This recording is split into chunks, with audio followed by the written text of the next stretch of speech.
नमस्ते बच्चों। आज मैं आपको दीपमणिका के पाठ 8 पढ़ाने जा रही हूँ। इस पाठ का नाम है प्रहेलिकाः अंतरालापश्च, यानी पहेलियां और अंतर आलाप।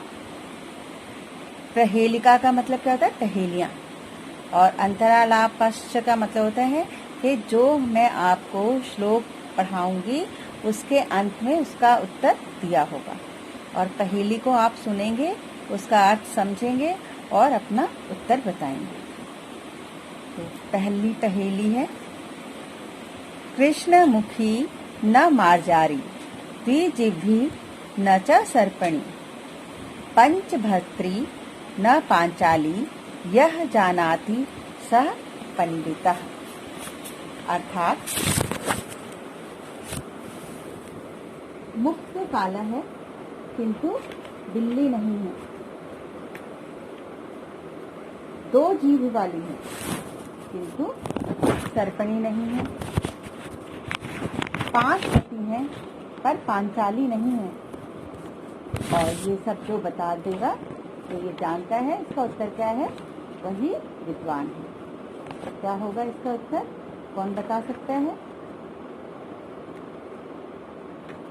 इसका उत्तर है पेन, कलम। पुराने जमाने में हम लोग फाउंटेन पेन इस्तेमाल करते थे, तो इसका उत्तर वही फाउंटेन पेन है। दूसरा है, विचरति आकाशे न तु वायुयानः मांस भोजी न मृगाधि राजः दूरदृष्टा न च योगिराजः कथय कः एषः अति तीव्रगामी। अर्थात आकाश में विचरण करता है किंतु वो वायुयान नहीं है, हवाई जहाज नहीं है। वो मांस खाता है लेकिन मृगों का जो पशुओं का राजा भी नहीं है। पशुओं का राजा कौन है? शेर, वो भी नहीं है। दूरदृष्टा न च योगी राजा, दूरदृष्टा है किंतु वो योगी राज नहीं है। योगियों को दूरदृष्टि प्राप्त होती है ना, लेकिन वो योगी राज नहीं है। कथय कः एषः अति तीव्रगामी, बताओ ऐसा तीव्र जो बहुत तेज दौड़ता है, चलता है, ऐसा तेज दौड़ने वाला कौन है? तो इसका उत्तर क्या होगा? इसका उत्तर है बाज। बाज की दृष्टि बहुत तेज होती है, आकाश में उड़ता है, मांस भी खाता है, तो और अति तीव्रगामी तो नहीं। उत्तर हुआ बाज। एकोनविंशतिः स्त्रीणां स्नानार्थ सरयुः गताः विंशतिः ततीयाताश्च एकः व्याघ्रेण भक्षितः। एकोनविंशति स्त्रीणाम, यानी एकोनविंशति का मतलब क्या होता है? 19। ठीक है, 19 स्त्रियां स्नान के लिए सरयू में गई, सरयू नदी के लिए गई। विंशतिः ततीयाताश्च एकः व्याघ्रेण भक्षितः, 20 में से एक को व्याघ्र ने खा लिया, शेर ने खा लिया। बताओ क्या?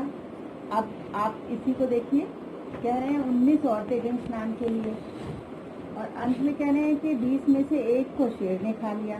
तो इसका क्या मतलब हुआ? यानी कि संख्या 20 गई थी, जिसमें से एक को शेर ने खा लिया। तो इसका मतलब है उनमें से एक पुरुष भी होगा, यानी कि 19 स्त्रियां और एक पुरुष ये स्नान के लिए गए थे। अंतिम है, अगला है अंतर आलाप। अब जो मैं आपसे पूछने जा रही हूँ इसमें इसके अंदर ही आपको उत्तर मिलेगा, श्लोक के अंदर ही। भोजनान्ते च किं पेयं जयन्तः कस्य वै सुतः कथं विष्णुपदं प्रोक्तं तक्रम चक्रस्य दुर्लभम। अर्थात भोजन के अंत में क्या पीना चाहिए? जयंत किसका पुत्र है? विष्णु पद को कैसा कहा गया है? तो हम आयुर्वेद में कहा गया है खाने के बाद यानी भोजन के बाद में तक्रम पीना चाहिए, मट्ठा पीना चाहिए। और जयंत किसका पुत्र था? जयंत इंद्रदेव का पुत्र है। कथम विष्णु पदम प्रोक्तम, विष्णु पद कैसा कहा गया है? दुर्लभ, यानी कि विष्णु पद दुर्लभ माना गया है, आसानी से प्राप्त नहीं होता, बहुत साधना करनी पड़ती है। और जो इंद्र का बेटा जयंत है, उत्तर इसी में दिया हुआ है। अब भोजन के अंत में तक्रम पीना चाहिए, मट्ठा पीना चाहिए। तो इस तीनों का उत्तर आपको इसी अंतरालाप में मिल गया।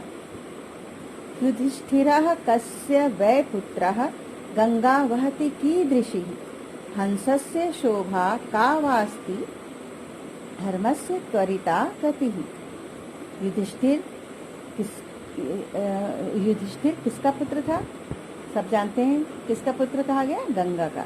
गंगा वहती कीदृशी, गंगा कैसे बहती है? युधिष्ठिर को धर्म का पुत्र भी कहा जाता है, धर्म राज का पुत्र माना जाता है ना।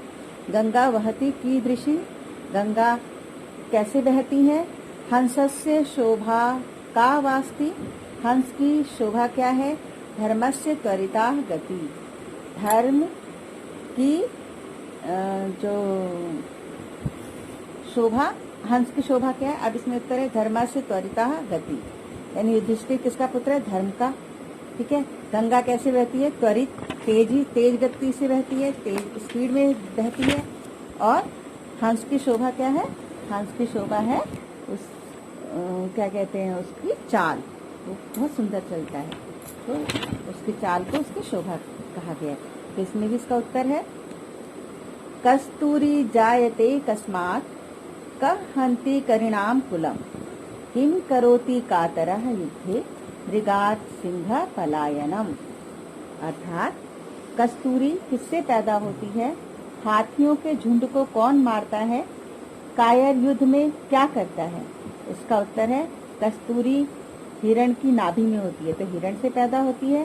हाथियों के झुंड को शेर मारता है और कायर युद्ध में भाग जाता है। तो इसका उत्तर आपको पहले का हिरण से, दूसरा सिंह और तीसरा भाग जाता है। अभी मैंने आपको पहेलियों को पढ़कर भी सुनाया और उसका सारा अर्थ भी समझा दिया है। ये आप पहेलियों को मैं आपको अर्थ इसका PDF के माध्यम से भेज दूंगी, आप इसे अच्छे से कर लीजिएगा और इसे भली भांति याद भी करना है। इसके अलावा शब्द शक्ति है, कॉपी में उतारेंगे। नई धातुएं, प्रत्ययुक्त शब्द, संधि विच्छेद, समस्त पद, इन सबको आप अपनी कॉपी में लिखेंगे और अवश्य लिखेंगे क्योंकि कॉपी चेक होगी इस बार। अभ्यास कार्य में संप्रति लेख नियम, मैं इसका उत्तर आपको लिखकर PDF के माध्यम से भेज दूंगी, आप अपनी कॉपी में करेंगे। फिर मंजूषा में उचित पद को देखकर आपको खाली स्थान भरना है।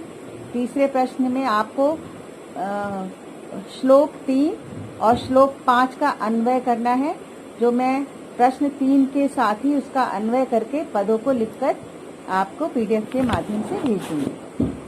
फिर आपको करना है भाषा उद्बोधन में उपसर्ग दिए हैं, उपसर्ग सहित शब्द दिए गए हैं। आपको इसमें से शब्द और उपसर्ग दोनों को अलग अलग करना है, वो आपको PDF के माध्यम से मिल जाएगा, उससे आप कॉपी में करिएगा और फिर उचित मिलान करना है।